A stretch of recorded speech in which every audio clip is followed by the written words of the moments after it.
السلام عليكم ورحمة الله تعالى وبركاته. الحمد لله رب العالمين، والصلاة والسلام على سيدنا محمد وعلى آله وصحبه أجمعين. اللهم علمنا ما ينفعنا وانفعنا بما علمتنا وزدنا علما وعملا متقبلا وارزقنا رزقا حلالا كثيرا واسعا يا أرحم الراحمين. اللهم إنا قد استودعناك بما علمتناه فارده إلينا عند حاجتنا إليه ولا تنسنا يا رب العالمين. اللهم أخرجنا من ظلمات الجهل وأكرمنا بنور العلم وأحسن أخلاقنا بنور الحلم. وصلى الله على سيدنا محمد وعلى آله وصحبه وبارك وسلم. أما بعد. Alhamdulillah, bersyukur kita kepada Allah Subhanahu wa taala kerana dengan taufik dan hidayahnya dapat sama-sama kita menunaikan solat maghrib secara berjemaah. InsyaAllah kita akan sambung kembali kuliah kita pada malam ini. Sebelum itu kita mulakan dahulu dengan bacaan Al-Asma'ul Husna untuk kita mendapat keberkatan daripada nama-nama Allah Subhanahu wa ta'ala insyaAllah. Alaihi wasallam. Inna lillahi tis'atan wa tis'ina isman man ahsaha dakhala al-jannah. Sabda Rasulullah sallallahu alaihi wasallam, sesungguhnya bagi Allah Subhanahu wa ta'ala itu ada 99 nama. Man ahsaha dakhala al-jannah. Barang siapa yang membilangnya dimasukkan ke dalam syurga Allah Subhanahu wa ta'ala insyaAllah. Amin. Muslimin muslimat yang dirahmati Allah sekalian, sambungan kita pada malam ini kelebihan seorang sahabat Nabi yang bernama Sayyiduna Amru bin Al-Asi radhiyallahu ta'ala anhu. Ada orang sebut Amru bin Al-As, tapi kalau kata Al-Imam Nawawi yang lebih fasihnya, lebih tepatnya Amru bin Al-Asi. Nama beliau Amru bin Al-Asi bin Wa'il bin Hashim As-Sahmi. A'lana islamahu qabla fathi Makkah fi hudnatil Hudaybiyah huwa wa Khalid ibn al-Walid. Beliau mengisytiharkan keislaman beliau sebelum berlakunya peristiwa Fathu Makkah. Fathu Makkah berlaku pada tahun 8 Hijrah. Bilakah beliau mengisytiharkan keislaman itu? Fi hudnatil Hudaybiyah, dalam tempoh perjanjian Hudaybiyah. Perjanjian Hudaybiyah berlaku pada akhir tahun 6 Hijrah dan berlarutan sehingga tahun 7 Hijrah. Dalam tempoh waktu itu Amr bin Al-As radhiyallahu ta'ala anhu, dia bersama Khalid bin Al-Walid radhiyallahu ta'ala anhuma menuju ke Madinah dan mengisytiharkan keislaman mereka di hadapan Rasulullah sallallahu alaihi wasallam. Dan Rasulullah sallallahu alaihi wasallam bila tengok dua orang ni masuk Islam, Nabi kata apa? Laqad alqat Makkatu afladha akbadiha. Sesungguhnya kota Mekah telah mengeluarkan segala isi perutnya. Maknanya dekat Mekah dah tak ada dah orang. Bukan tak ada orang, ada. Tapi mana panglima-panglima yang hebat-hebat, otai-otai yang hebat-hebat, yang general-general semua dah sama ada mati ataupun masuk Islam. Jadi beliau dengan Khalid bin Al-Walid masuk Islam lebih kurang pada tahun 7 Hijrah. Wa kana yaqul, dan beliau pernah berkata, azkuru lailata allati wulida fiha Umar bin Al-Khattab. Aku masih ingat lagi pada malam kelahiran Umar Al-Khattab radhiyallahu ta'ala anhu. Maksudnya apa? Maksudnya dia ni lebih tua daripada Umar Al-Khattab radhiyallahu ta'ala anhu. Ada ulama kata Amr bin Al-Asi ini lebih tua daripada Umar 5 tahun. Kana min abtalil Arab wa duhatihim. Beliau merupakan panglima Arab yang terkenal. Wa duhatihim, duhat antara yang pandai, yang cerdik, yang genius. Bila sebut genius ni teringat salah seorang pejuang Palestin yang terkenal, yang disemadikan namanya di salah sebuah roket Al-Qassam. Ya, kalau tuan-tuan tahu, kalau tuan-tuan perasan, Al-Qassam ni dia banyak roket dan setiap roket tu ada nama tersendiri. Kan, antara roket yang terkenal ialah Ayyash. Ayyash ni salah seorang genius Al-Qassam yang Israel cuba nak bunuh beberapa kali. Dia panggil apa, dia ni seorang yang mempunyai 1000 wajah. Dia cerdik, ya amat-amat cerdik. Dan dia pernah mencipta bom daripada tumbuh-tumbuhan. Bayang, cerdik tak cerdik dia pernah buat bom daripada tumbuh-tumbuhan. Campur tak tahulah rumput ke, tongkat ali ke, ketum ke, wallahualam. Diletupnya tentera Israel. Powernya Ayyash ni. Percubaan bunuh je banyak kali. Lebih 3 kali. Dan beliau berjaya melepas segala ujian tersebut. Dan dia ni seorang yang menguasai bahasa Ibriyah, bahasa Yahudi.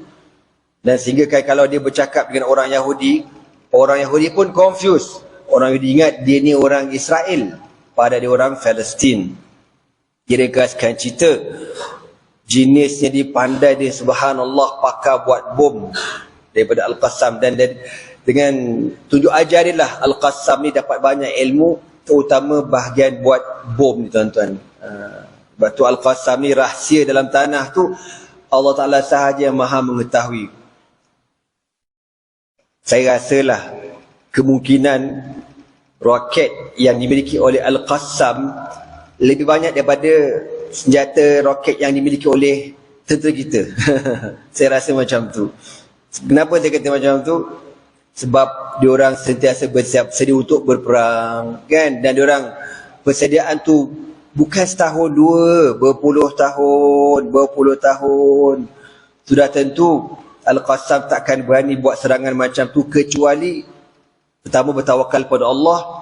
Yang kedua, setelah dia menyediakan segala kelengkapan yang Allah Ta'ala sebut dalam Al-Quran, wa'iddu lahum mastata'tum min quwwatin wa min ribatil khail. Yang Allah kata apa? Dan hendaklah kamu menyediakan, wa'iddu lahum mastata'tum min quwwatin, hendaklah kamu menyediakan mastata'tum, apa yang kamu mampu, min quwwatin, daripada kekuatan. Hari ini senjatalah.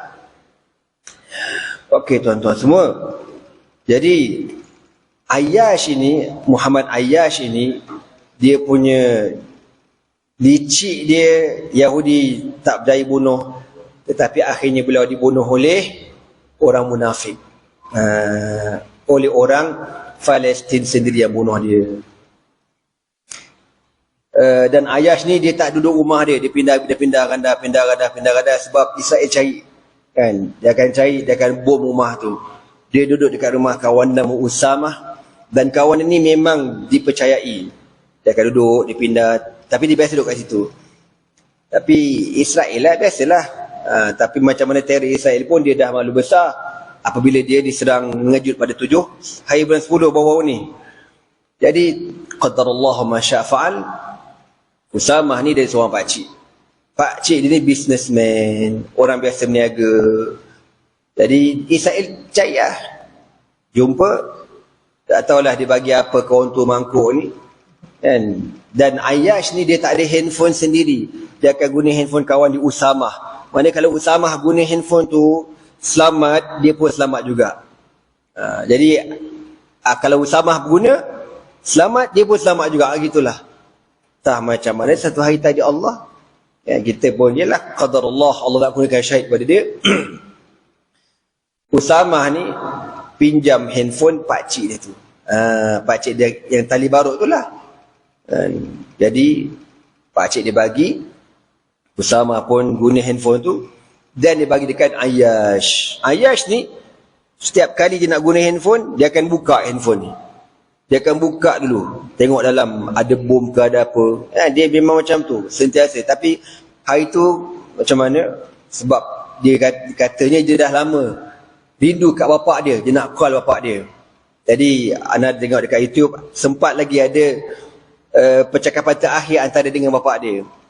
Bapak dia kata, jangan call, bahaya, jangan call. Itulah antara yang terakhir Pak cakap. Bila dia cakap, handphone tu meletup, bom seberat 50 gram. 50 gram berat apa? Ni berapa gram ni? Ni berat sangat ni kan. Mana bom tu kecil sangat dan meletup dekat muka dia, dan Allah kurniakan syahid kepada Ayyash. Jadi ini antara engineer, the genius, cerdik di kalangan orang Palestin. Balik ke cerita kita tentang Amr bin Al-As. Wa kana sya'iran husna syari. Amr bin Al-As ini seorang penyair yang cukup pandai bersyair. Wa kana ablaj ad'aj qasir al-qammah. Ablaj, mata bulat. Ad'aj, rendah. Ad'aj, tak silap ana, kepala dahi luas. Qasir al-qammah, orangnya rendah. Itu fizikal yang menunjukkan orang tu cerdik lah. Badan orang cerdik ni adalah dia punya bacaan-bacaan ni kan. Ada je yang rendah tapi tak cerdik ada. Tapi pesel ni tengok, oh cerdik orang ni. Mata besar, telinga kembang, kepala besar. Zara'in wa hikmatin. Orang yang mempunyai pandangan dan hikmah, kecerdikan. Walamma aslam, ketika beliau masuk Islam, kana Rasulullah sallallahu alaihi wasallam yudni. Bila dia masuk Islam, Nabi sallallahu alaihi wasallam rapat dengan dia. Mana Nabi jadikan dia sebagai orang yang rapat dengan Nabi sallallahu alaihi wasallam. Wa yuqarribuhu li ma'rifati wa syaja'atihi. Nabi ambil berat pasal dia ni, walaupun dia baru masuk Islam dengan sebab cerdik, orang pandai, orang yang berani dan banyak pengetahuan. Wa wallahu ghazatat zati salasil wa amaddahu bi Abi Bakr wa Umar wa Abi Ubaidah bin Al-Jarrah fakanu tahtam ra'atihi. Beliau dilantik mengetuai peperangan Zatus Salasil. Peperangan Zatus Salasil, peperangan menentang tentera Parsi. Dipanggil peperangan yang mempunyai rantai, peperangan rantai. Dinamakan peperangan rantai dengan sebab tentera Parsi ni dia tak nak bagi tentera dia lari, diikat kaki tentera dia dengan rantai besi. Tak nak bagi lari sampai macam tu. Subhanallah. Nak bagi tahu penakutnya dia orang ni. Terpaksa ikat dengan rantai besi. Dan ketika peperangan tersebut berlaku, kalau tak silap ana, berlaku pada tahun 12 Hijrah. Selepas kewafatan Nabi SAW. Dan dalam tentera Islam ini adanya Abu Bakar As-Siddiq, Umar Al-Khattab radhiyallahu ta'ala anhu, wa Abu Ubaidah bin Al-Jarrah. 3 orang sahabat ni hebat belaka. Abu Bakar kita berkenal, Umar berkenal kan, Abu Ubaidah pun kita kenal. Tiga orang ni kategori sahabat veteran. Dan nak banding dengan Amr bin Al-As. Amr bin Al-As baru masuk Islam tahun 7 Hijrah. Diorang masuk Islam sebelum Nabi berhijrah. Kecuali Abu Ubaidah lah kan. Abu Ubaidah bin Al-Jarrah. Abu Ubaidah pun sama orang Mekah juga. Tiga ni veteran. Tapi duduk di bawah Amr bin Al-As radhiyallahu ta'ala anhu. Ya, saya sebut Abu Ubaidah ni, sekarang terkenal lah Abu Ubaidah ni kan.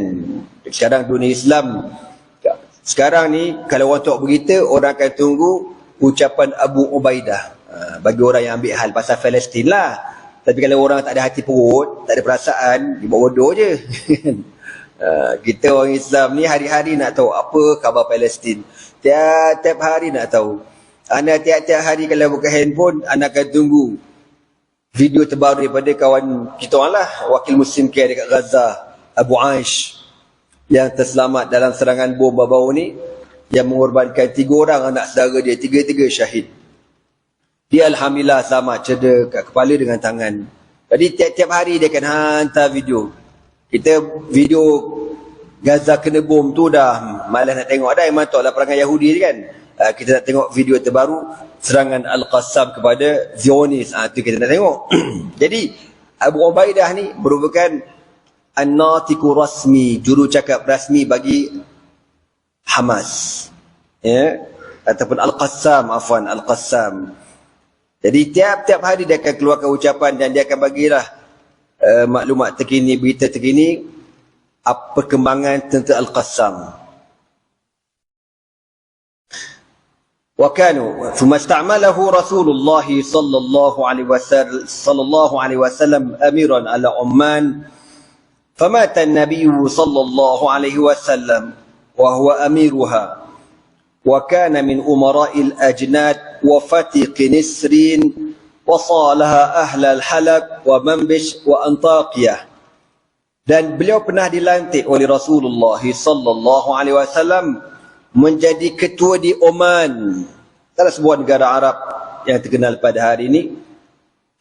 Famata Nabi sallallahu alaihi wasallam, kemudian Nabi wafat, wa huwa amiruha. Dia ketika Nabi wafat, Amr bin Al-As menjadi amir ketua lah, YB bahasa mudahnya, di Oman. Wa kana min umara al-ajnad, dan beliau juga merupakan ketua tentera-tentera Islam dalam peperangan Qinisrin, dan juga beliau mengetuai tentera Islam ketika membuat perdamaian dengan penduduk Halab, Syria. Wa Manbij border Syria dengan Iraq. Wa Antakya border Syria dengan Turki. Wa wallahu Umar bin Al-Khattab Palestin, dan beliau dilantik oleh Umar Al-Khattab radhiyallahu ta'ala anhu untuk menjadi YB lah bahasa kita, ketua di Palestin. Okey. Tuan-tuan pun sedia maklum dan anda dah cerita kat tuan-tuan benda ni secara ringkasnya. Yahudi ni dia pernah menguasai Palestin ataupun Bani Israel, dia pernah menguasai Palestin sekali aja. Kuasa besar lah masa tu, itulah zaman pemerintahan Nabi Allah Sulaiman alaihi salatu wassalam. Sebelum tu adalah zaman Talut, lepas zaman Nabi Daud, kemudian zaman Nabi Allah Sulaiman. Jadi tiga-tiga ni, Talut seorang raja yang Allah Taala pilih kan, dalam Quran kata innallaha qad ba'atha lakum Taluta malikan. Talut itu raja yang Allah Taala pilih kepada Bani Israel. Diringkaskan cerita, Bani Israel ni setelah kematian Nabi-Nabi, diorang ditindas. Diorang ditindas sejak zaman Fir'aun lagi. Lepas tu Bani Israel ni berubah nak jadi orang baik. Dan Bani Israel ni bahasa mudahnya macam orang Melayu jugalah. Ada baik, ada tak baik. Kan? Kita Melayu baik semua ke? Mana ada? Kan? Kalau baik semua Melayu ni, tak adanya nak dihalang, tak boleh bertakbir dekat sekolah, tak boleh baca kunut nazilah dekat sekolah. Tu tanda ada Melayu tak baik lah tu. Kan? Kau tahu tak kunut nazilah tu sejarah dia apa? Kunut nazilah itu Nabi yang baca, tahu tak? Apabila tentera Islam diserang di dalam peperangan Bi'ru Ma'unah, maka Nabi doa dengan kunut nazilah selama sebulan, minta Allah hancurkan puak-puak kafir tu. Itu doa Nabi tu. Tiba-tiba tak dibenarkan baca kat sekolah. Bongok apa kau ni? Kan? Jadi tuan-tuan semua, macam saya kata tadi, jadi Bani Israel ada yang okey, ada yang KO. Melayu pun lebih kurang sama juga. Ada yang bagus, ada yang tak bagus. Jadi apabila Bani Israel nak berubah, diorang minta supaya Allah Ta'ala lantik di kalangan mereka seorang raja. Dan zaman tu ada seorang Nabi bernama Syamwil. Maka Allah kata, innallaha qad ba'atha lakum Taluta malikan. Allah Ta'ala pilih kepada kamu seorang raja bernama Talut. Tapi Bani Israel itulah, baik-baik dia orang pun dia buat perangai juga. Dia komen, apa pasal pula Talut jadi raja? Dia tak layak jadi raja. Sebab Talut ni tuan-tuan orang kampung. Setengah tafsir kata bekerja sebagai dabaran. Dabar ini maknanya tukang bersih kulit binatang, tukang samak kulit binatang. Sedangkan di kalangan Bani Israel ketika itu ada yang peniaga-peniaga, korporat-korporat. Qarun kan Bani Israel, bilioner kan, yang sampai sekarang melekat nama harta karun tu harta dia tu. Kan kaya tak kaya orang tua tu. Maknanya Bani Israel ni, ya Allah. Kan kalau kita fikir patutlah dia orang conquer tuan-tuan. Kita bila nak beli barangan, produk, semua sokong Israel, celaka betul aku cakap. Daripada sekecil-kecil benda sampai ke sebesar-besar benda, semuanya kena boykot, kena boykot, kena boykot, kena boykot, kena boykot. Sebab apa? Sebab dia orang ada sejarah panjang.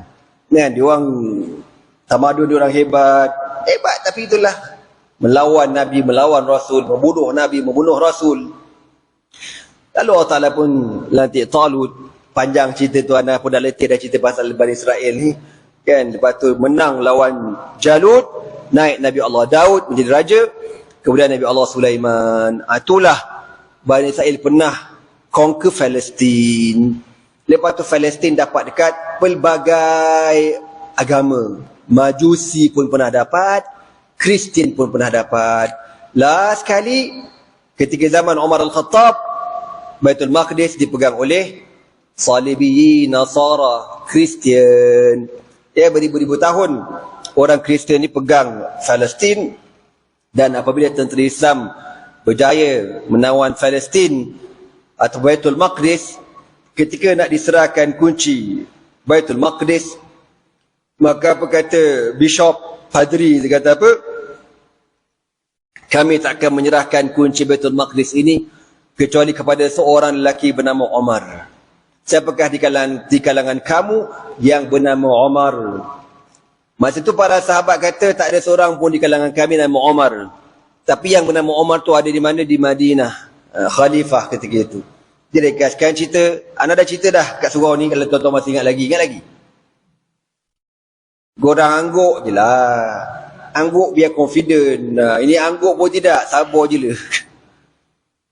Jadi Umar Al-Khattab, tuan-tuan, mendapat kemenangan di Parsi, mendapat kemenangan di Rom, mendapat kemenangan di Mesir. Tapi semua kemenangan besar ni Umar tak pernah pergi secara rasmi terima kemenangan. Kecuali Palestin. Kenapa? Sebab Palestin isunya isu akidah. Kan, akidah bukan benda main-main. Maka Umar pun pergi. Direkaskan cerita. Sampai kat sana, masa Padri nak serahkan kunci Baitul Maqdis kepada Umar Al-Khattab, dia tengok je Umar, dia tengok. Masa tu baju Umar ni bercompang-camping tau. Bercompang-camping, bertampal-tampal. Dia pun kira berapa compang-camping tu. Wahid, isna, salasa, arba, khamsa, sita, sab'ata ashar. 17 compang-camping. Dia pun suruh kawan dia juga seorang padri kira berapa dia punya tampalan dekat baju Umar Al-Khattab. Dia kira 17. Apa kata padri tu? Confirm dia lah orangnya. Umar pun tak faham apa cerita ni kan. Lalu apa kata padri ni? Dia kata di dalam kitab suci kami menceritakan bahawasanya kunci Baitul Maqdis akan diserahkan kepada seorang lelaki bernama Umar. Dan antara tanda yang dia ni Umar, ketika dia datang di Palestin ataupun di Baitul Maqdis, dia memegang tali unta, manakala pembantunya berada di atas unta. Masa perjalanan tu, diorang berdua bergilir. Umar naik, pembantu turun. Dia gila-gila dengan cara baca Quran. Satu juzuk, Umar akan duduk atas unta, pengiring akan, atau pembantu dia pegang tali unta ni. Bacalah satu juzuk. Habis satu juzuk, Umar pula turun. Pegang tali unta, pembantu akan naik. Bergilir-gilir, tak tahulah berapa kali khatam. Daripada Madinah ke Palestin, tak tahu berapa kali khatam. Kebetulan sampai dekat Baitul Maqdis, giliran siapa? Giliran Umar turun, pembantu pula naik. Gitu. Padahal kalau ikut, pembantu Umar ni kata tak payah. Tuan tak payah turun, tuan duduk je atas unta sebab dah dekat dah nampak dah kemah tentera Islam depan kita dah. Umar kata, la, inzil anta. Engkau kena turun. Dia kata, engkau naik, aku turun. Kan? Lalas dia punya pembantu pun tak boleh buat apa. Naik atas unta, Umar yang pegang tali unta. Dalam keadaan dia seorang khalifah, Amirul Mukminin, dan nak menerima kunci Baitul Maqdis yang menjadi rebutan umat manusia. Tapi dengan penuh tawaduk. Kalau kita penuh cameraman bos, kan, dengan escort lah, berjadah apa tak tahu kan. Umar tak ada apa, simple present tense. Sampai-sampai apa kata padri tu, dalam kitab kami mengatakan bahawasanya yang menerima kunci Baitul Maqdis pertama namanya Umar. Yang kedua, ketika dia datang, dia memegang tali unta dan pembantunya yang menaiki unta, dan di pakaiannya ada 17 tampalan compang camping. Tuan-tuan kat rumah ada lagi tak baju jenis betapa tampalnya ada? Tak ada kan? Dia bohong aku lah. Confirm tak ada. Rasa-rasanya baju Omar tu dengan orang kata apa, lap kaki rumah kita, lagi lawa lap kaki rumah kita. Sekarang tak ada orang pakai baju compang camping dah. Kalau ada orang pakai compang camping tu maknanya apa? Maknanya fashion, tuan-tuan, fashion. Kan? Sekarang orang beli seluar yang koyak-koyak dekat lutut, dekat paha tu kan, fashion, bangga kan, pakai koyak-koyak, lepas tu pergi duduk hotel besar-besar kan. Atau akhir zaman dia jadi bongok, tuan-tuan, macam mana kan. Apa jenama seluar jeans tu kan, dia makin diburuk makin mahal. Lepas tu ada compang camping lagi mahal. Pening aku akhir zaman ni. Ala kulli hal, maka orang Kristian berjaya menawan Al-Aqsa di zaman Umar Al-Khattab. Lepas tu zaman Bani Umayyah masih lagi Islam yang memerintah. Jatuhnya Baitul Maqdis ketika umat Islam mula lalai, sibuk perebutan kuasa di awal pemerintahan Bani Abbasiyah. Jatuh Baitul Maqdis kepada orang Kristian semula.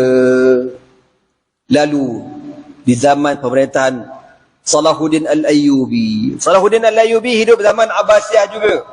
Abbasiyah memerintah selama 400 tahun. Ya, Bani Abbasiyah kan 400 tahun. Jadi zaman itulah Islam berjaya mengembalikan semula Baitul Maqdis kepada orang Islam. Lepas tu berterusanlah milik orang Islam sehinggalah akhirnya Baitul Maqdis jatuh kembali kepada Yahudi pula. Pada 1948 sampailah sekarang, dan insya-Allah mereka takkan bertahan lama. Insya-Allah Allah Taala akan menghancurkan Bani Israel dengan sehancur-hancurnya, insya-Allah. Amin. Okey. Jadi Umar Al-Khattab radhiyallahu taala anhu melantik Amr bin Al-As menjadi YB di Palestin. Thumma arsalahu Umar ila Misra. Kemudian Umar menghantar Amr bin Al-As menjadi YB di Mesir pula. Li fathiha falam yazal waliyan 'alaiha.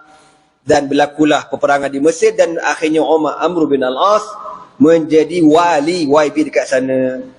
Ada satu kisah yang cukup masyhur di zaman pemerintahan Amr bin Al-As. Kisahnya, satu hari Amr bin Al-As ni dia ada anak.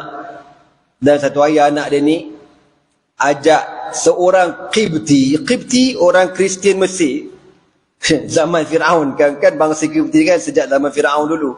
Keturunan dia ni Kristian lah. Sekarang ni kalau Qibti, Kristian. Jadi satu hari anak Amr bin Al-As ni ajak Muhammad Qibti ni berlumba kuda dengan dia. Race kuda. Dia berlumba. Berlumba. Muhammad Qibti ni menang. Anak YB Amr bin Al-As kalah. Bila kalah, dia malu. Orang ajar kau kalahkan aku, pang, dah sepak je muka Qibti ni. Sebab apa? Sebab kalahkan dia. Dan kau punya kuda lambat. Muhammad tu menang, pahal kau marah orang tu pula. Jadi orang Qibti ni kena lempang, jadi rasa malu dia. Tahu dia buat apa? Dia pun pecut kuda dia menuju ke Madinah Rasulullah sallallahu alaihi wasallam. Untuk apa? Untuk dia report kepada Khalifah Amirul Mukminin Umar Al-Khattab tentang kezaliman yang berlaku atas diri dia. Angka tengok orang dulu. Pelik kan? Protokol tak ada, apa tak ada. Seorang rakyat, bukan orang Islam, Kristian Qibti. Sebab apa kena lempang anak YB? Pang! Kalau kita alah kelempang je pun biar tutup kes je lah. Orang dulu tak report. Dia pesit kuda daripada Mesir sampai ke Madinah. Terus minta menghadap bertemu Umar Al-Khattab. Dan bagi report, ya Amirul Mukminin, saya datang daripada Mesir, saya orang Kristian, Khibti, nak lapor. Kes apa? Saya berkuda dengan anak YB, anak Amru bin Al-As. Dia menang, dia tak puas hati lempang muka saya. Wahai Amirul Mukminin, tegakkan keadilan atas saya. Maka Omar tak cakap banyak, tuan-tuan. Terus hantar wakil speed, orang kata post laju lah kita kata. Hantar, panggil dua-dua beranak ni menghadap Omar Al-Khattab secepat mungkin. Amru bin Al-As dengan anak dia sekali. Amru bin Al-As bila Omar panggil, berdebak lah dia. Datang sampai ke Madinah. Maka Omar tanya, anak kau mana ni kan? Anak kau kenal tak bahasa kita? Kenal tak? Kenal. Kau buat apa dekat dia? Dia ceritalah. Saya belum berkuda dengan dia. Lepas tu, kuda dia menang. Lepas tu, saya tampaklah dia. Biar aku tampang kau balik. Lalu Omar mengarahkan supaya bangsa Qibti Kristian ditampar muka anak Amru bin Al-As. Dia tampar. Kisah sebaik semula. Lepas tu Omar kata apa? Dan sekarang kau ambil cemeti ni, kau sebat bapak dia pula. YB. Kan? Budak Qibti dia terperajat. Apa pasal pula nak sebat bapak dia pula? Anak dia buat hal, anak dia buat salah. Saya sepak muka anak dia, dah lah kenapa bapak dia sangkut. Apa kata Omar? Anak dia takkan kurang hajat, kecuali kalau bapak dia tak ajar anak dia. Sebat bapak dia. Amru ni punya bengang. Apa dosa aku ya Amirul Mukminin? Dengan sebab kau. Sebab kau pegang jawatan, anak kau jadi macam ni. Kau pun kena juga. Tengok, dulu punya khalifah macam mana. Sebab itu Islam zaman dulu hebat, tuan-tuan. Sebab keadilan yang amat luar biasa. Padahal Amru bin Al-As ni sahabat Nabi, Omar pun sahabat Nabi. Tapi bila berlaku benda yang tak betul, salah tetap salah. Maka Amru bin Al-As kena sebat. Kalau ikut budak Qibti ni dia tak nak. Omar kata sebat juga, dia kata. Tak nak. Kan? Maknanya sampai macam tu. Keadilan zaman dulu, tuan-tuan. Hebatnya Islam ni. Dia orang percaya. Kita pada hari ini, Gaza dah hancur. Dah lebih 11,000 gugur syahid. Semalam OIC mesyuarat kemarin. Apa kata? Kita mengecam kalau bapa kau mengecam je lah kerja kau. Pergilah hantar tentera bongok. Geram tu leku. Bila dikeluarkan apa nama beberapa orang kata keputusan kan untuk sekat Israel, nak fight dengan Israel, 4 negara tak setuju. Saudi, Bahrain, Oman, Morocco. Tengok. Kenapa? Sebab 4 negara ni ada hubungan baik dengan Israel. Kau nak kata apa? La hawla wa la quwwata illa billah. Dah tak larat dah nak marah, tuan-tuan. Letih lah. Tunggu kita doa je. Semalam ada kawan hantar video. Orang Algeria. Orang Algeria, orang Arab, dia pergi umrah. Dia berdoa dekat Masjid Nabi untuk orang Palestin. Dia buat video lah, dia kata Allahumma salli ikhwanana fi Palestin, Allahumma salli ikhwanana mujahid fi Gaza. Dia tak sedar, dia tengah-tengah doa, tiba-tiba askar Saudi kepung dia. Kena tangkap. Kena tahan 6 jam di soal siasat atas kesalahan mendoakan Gaza dan Palestin. La hawla wa la quwwata illa billah. Kadang-kadang kita rasa kan, kita tak baiklah kita kata nak boykot Mekah, Madinah tu kan. Tak bolehlah kita kata macam tu. Tak boleh ikut hati tu. Jahatnya dia orang ni. Buat sementara tak payahlah. Kalau ada siapa-siapa nak pergi umrah, tak payah pergi lagi lah. Duit kau tu kau bagi dekat Gaza lagi afdal. Kalau kau tak pernah pergi umrah, kalau kau dah pergi Somo, kalau kau tak pernah pergi, itu lain cerita lah, pergilah. Tapi kalau masuk kali ni kali ke yang 18, tak payah. Duit Gaza tu bagi, duit umrah tu bagi dekat aku, biar aku bagi kat member aku dekat Gaza. Lebih besar pahala dia. Lalu hamba Allah Algeria ni tuan-tuan, dia soal siasat selama 6 jam. Lepas tu beliau kena masuk jumpa hakim irsyad wa ta'lim. Kira macam bahagian menasihat lah, bahagian syariah menasihati dia ni. Dia kata apa salah aku? Yang Askar kata tadi, mahkamah kata kesalahan dia doa untuk Gaza dan Palestin. Aku mana tahu benda itu salah, aku tak tahu. Lepas tu adalah ulama-ulama kerajaan ni, dia kata engkau dituduh dengan sebab engkau riak. Riak. Sebab engkau doa, engkau buat video tu maknanya riak. Pening kepala mamak ni. Dia kata, halal syaqaqta sadri. Engkau belah dada aku, kau tahu aku riak, kau tahu mana aku riak. Sampai tara macam tu, Saudi boleh teruk tuan-tuan. Dia boleh tahap baca hati orang. Kau riak ni, kau riak, maka kesalahan kau riak. Pernah kau dengar dipenjarakan dengan sebab riak? Bongok tahap atromen tuan-tuan. Dia kata dia pun masuk penjara dalam jam, dan dalam penjara tu wallahi dia kata laqad ra'aitu, aku tengok dalam penjara tu ada dua bangsa, Malaysia wa Indonesia. Dua-dua orang Malaysia ketahan sebab apa?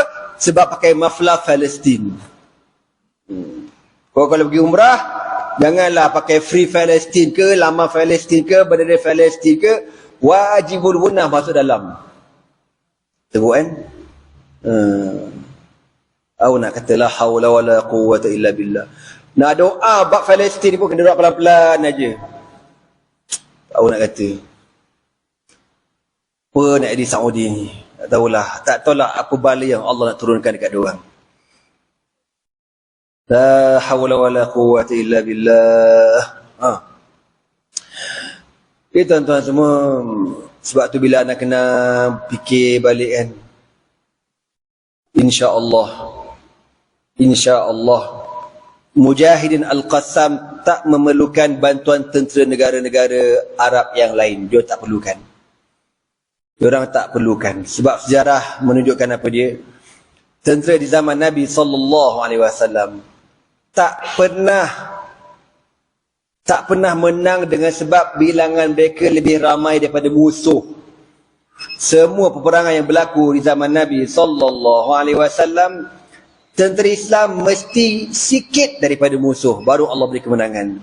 Ada sekali je bilangan tentera Islam lebih ramai daripada musuh, lalu Allah kalahkan tentera Islam. Dalam peperangan Hunain. Perang Uhud tu lain cerita. Perang Uhud pasal tak ikut arahan Nabi. Ini bilangan. Wa yawma Hunainin iz a'jabatkum kasratukum falam tughni ankum syai'a wa daqat 'alaykumul ardu bima rahabat thumma walaytum mudbirin. Yang dalam peperangan Hunain, apabila tentera Islam ni ramai, lebih ramai daripada musuh, menyebabkan ada di kalangan tentera Islam ni berasa takjub. Dia kata apa? Kita takkan kalah pada hari ini dengan sebab bilangan kita ramai. Bila tentera Islam ada rasa macam tu, Allah kalahkan tentera Islam tuan-tuan. Dah kalah, dah tinggal sikit, baru Allah beri kemenangan semula. Maka anda nampak tuan-tuan, wallahu a'lam, dan Allah Maha mengetahui, Al-Qassam takkan dikalahkan. Insya-Allah takkan dikalahkan. Dan tentera-tentera yang lain tak payah pergilah, tak pergi perang. Kau simpan je lah kereta kebal kau tu. Buat apa? Buat tukun-tukun kan, budam-budam dalam laut tu. Okey, tuan tanya, nak azan dulu ke? Dah tu. Oh, dah azan dah? Oh, dah azan. Silakan. Tak nampak tu Bilal. Nyorok dalam.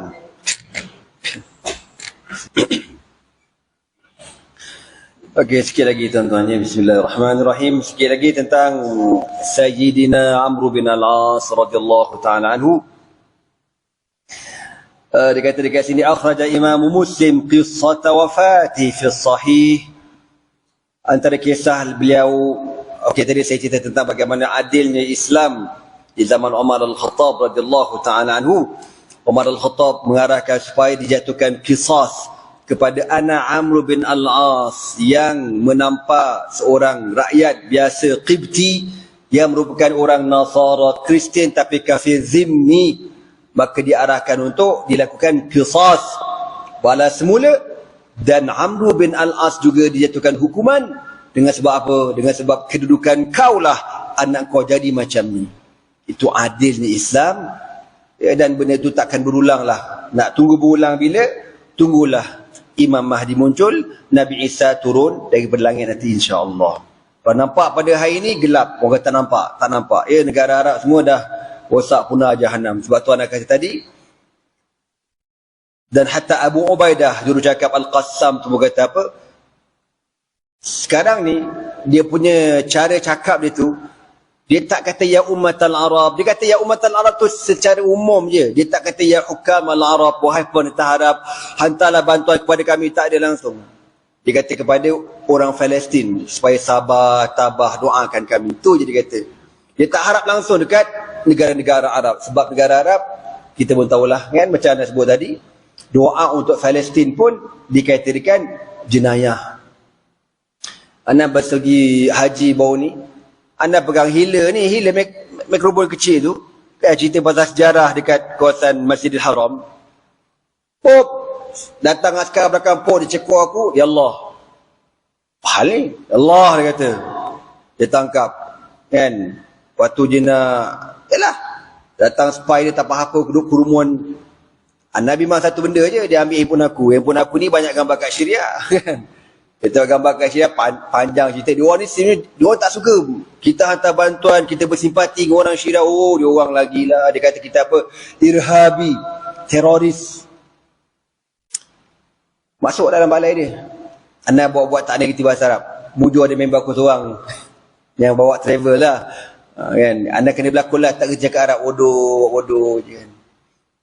Lepas tu dia ambil jari kita ni, chop tau. Dekat alat canggih dia tu, chop. Nak tengok kita punya visa macam mana kan. Dia try jari anak, tak detect. Apa salah tak detect ni, tak puas hati. Dia ambil sanitizer lah, jono, tak puas hati. Lepas tu dia jari member aku. Member anak letak jari dia, keluar belaka maklumat. Member aku lah, dekat pasport semua keluar belaka. Dia buat ada. Tak puas hati, dia tak keluar. Aku tak tahu kenapa kan. Jadi, toteng. Alhamdulillah, dilepaskan. Tahu dia cakap apa? Dia kata kalau sampai kesalahan, bawa hila ni, dipenjarakan 5 tahun. Bodohnya 5 tahun kau tahu. Bawa hila ni kena penjara 5 tahun. Ya Allah, apa benda lah Saudi ni. Ketum betul lah dia orang ni. Anak cerita sejarah Nabi kau tahu. Aku tak rasa tak seronok. Serius nak cakap tak seronok. Anak kat Madinah pun duduk dekat kapet luar merah tu. Jemaah datang kan, dia nak dengar sejarah kan. Memang anda kalau pergi sana, memang kau pasal sejarah lah. Tak ada setengah jam. Ya Allah, roh! Kena perambak lagi. Aduh, serabut aku. Kan, jadi kita nak pergi tak senang. Tunggulah, doalah supaya cepat sikit jatuh kerajaan yang pengkhianat ni, yang munafik ni, yang tali barut, dia diganti dengan orang-orang yang saleh, barulah kita rasa aman. Kan? Apa nama Bira sana bawa balik dari Syria. Hantu anak belajar. Anda tanya tadi, macam mana Syria sekarang? Dia kata, belajar boleh, tapi kita rasa tak aman. Dia hantar anak dia belajar, duduk kat asrama dah, diam. Kita ni nak keluar, dia kata, sekejap-kejap, spot check, askar datang. Oh, tak aman lah, dia kata. Kadang-kadang kalau macam tu, aku tak pergi lagi lah. Kalau pergi, kompon-kompon pergi tak kembali, tuan-tuan. Ala kulli hal, itulah realiti negara Arab pada hari ini. Nak tunggu Allah bersihkan bila, wallahu a'lam. Okey, last nak berhabis cerita ni. Amr bin al-As, tuan-tuan. Akhirnya, dia kata, wa ma kana ahadun ahba ilayya min Rasulillah sallallahu alaihi wasallam wa la ajalla fi aynayya minhu. Dia kata, tidak ada seorang pun yang lebih aku cintai kecuali Nabi sallallahu alaihi wasallam. Dan tidak ada seorang pun yang lebih aku muliakan dengan mata aku kecuali Rasulullah sallallahu alaihi wasallam. Wa ma kuntu utiku an amla aynayya ijlalan lahu. Amr bin al-As kata, dia tak pernah boleh tengok Nabi macam kita tengok muka orang ginian depan mata kita. Dia tak pernah dia tak pernah tengok Nabi macam tu. Kenapa? Sebab tak mampu tengok Nabi kerana terlalu menghormati Nabi sallallahu alaihi wasallam. Walau su'iltu an asifahu lama ataqtu li'anni lam akun amla'a aynayya minhu. Kata Amr bin al-As, kalau orang minta aku supaya menceritakan macam mana rupa Nabi, aku tak boleh cerita. Sebab apa? Aku tak pernah boleh tengok muka Nabi macam kita tengok potret, tengok puas, tengok mata gini, mata sini, hidung macam gini, mulut. Dia tak boleh tengok muka Nabi macam tu. Kenapa? Kerana terlalu menghormati Nabi SAW. Walau mitu ala tilkal hal, kata Amr bin al-As lagi. Dan kalau aku mati ketika itu, la rajautu an akuna min ahli jannah. Aku mengharapkan aku menjadi ahli syurga. Dan kita semua ahli syurga insyaAllah. Amin. Suma walaitu asya'a ma adri hali fiha. Dan Amru kata lagi, kemudian Allah Ta'ala memberikan kepada aku jawatan-jawatan dan aku tak tahu bagaimana keadaan aku ketika memegang jawatan. Fa idza ana mitu, kalau aku mati nanti, fala tashabni naihatun wala narun. Jangan kamu mengiringi jenazah aku dengan tangisan dan juga api. Dulu kan pakai obor kan? Jangan. Fa idza dafantumuni, bila kamu mengkebumikan aku nanti, fasannu alayya turaba sannan, ratakan tanah di atas kuburku, summa aqimu hawli qadra ma tunhar juzur, dan berdirilah ataupun duduklah dekat kubur aku selama berapa lama? Selama sekira-kira orang melapah unta. Lapah unta berapa? Kita bola setengah jam. Kan setengah jam duduk atas kubur aku. Hatta asta'nisu bikum, supaya aku merasa tenang dengan kamu.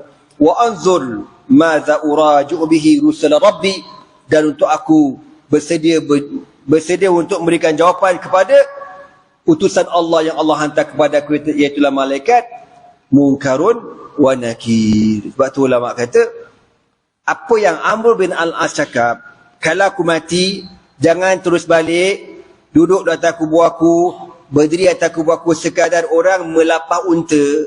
Dalil apa dia? Dalil boleh kita bertalqin, baca Al-Quran, baca Yasin, berdoa atas kubur.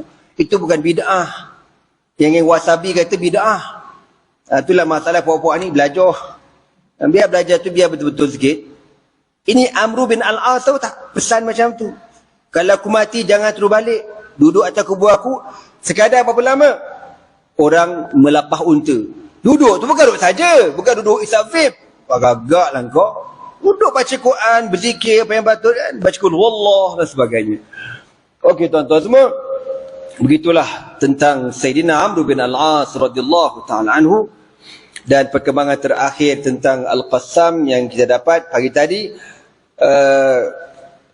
yang terbunuh di kalangan tentera Zionis semakin hari semakin ramai, ya. Tak tahulah, kalau ikut berita rasmi Israel, dia kata tentera dia yang terkorban sepanjang berperang ni 40 orang, dia kata 40 orang. Yang kena ambush dia tak kira, yang kena jerangkap sama dia tak kira. Ada lagi 4 orang yang Al-Qassam keluarkan baru ni. Dia orang cuba nak masuk dalam terowong, tiba-tiba dalam terowong tu ada jerangkap sama, berdemam, mati 4 ekor pula dalam tu, kan. Jadi ramai tentera Israel yang dibunuh, dan dia punya mudarraat, kereta kebal, kereta tank. Lepas tu dia punya kan, dia kalau dia pergi serangan, dia bawa je tolak sekali kan. Semuanya sebanyak 160 buah habis dibom oleh Al-Qassam. Satu yang memalukan. Dalam Israel tu kuat, disupport oleh Amerika. Bukan lawan negara bang, lawan daerah, kau tahu tak? Daerah yang kecil gila kau. Orang kata besar Bandar Melaka je, Gaza tu. Tapi Allah berfirman, kam min fi'atin qalilatin ghalabat fi'atan katsiratan biiznillah wallahu ma'as sabirin. Berapa banyak kumpulan yang sedikit mengalahkan kumpulan yang ramai dengan izin Allah, dan Allah bersama dengan orang-orang yang sabar. Jadi kita tuan-tuan doa tiap-tiap hari. Tuan-tuan jangan tinggal doa untuk Palestin tiap-tiap hari. Lepas sembahyang sunat, sembahyang fardu, sembahyang duha, sembahyang tahajud, paling tidak angkat tangan kata, ya Allah bantulah saudara kami di Palestin. Kena doa macam tu. Tak berdoa berdosa kita. Allahumma ansur ikhwanana fi Palestin, unsur ikhwanana fi Gaza, unsurhum ala aduwihim. Ya, doa 3 benda je. Unsur ikhwanana fi Palestin, unsur ikhwanana fi Gaza, unsurhum ala aduwihim. Dah settle. Jangan langsung tak doa. Tak ada doa, bimbang kita tak diiman. Na'udzubillah min dzalik. Semoga Allah Taala berikan kemenangan kepada umat Islam di Gaza insya-Allah. Qul qawli hadza wa astaghfirullah li wa lakum.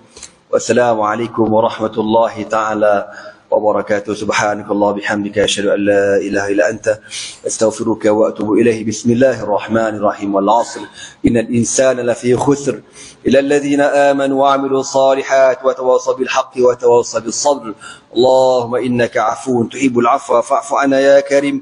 الله سبحانه وتعالى أعلم بالصواب. تكبير.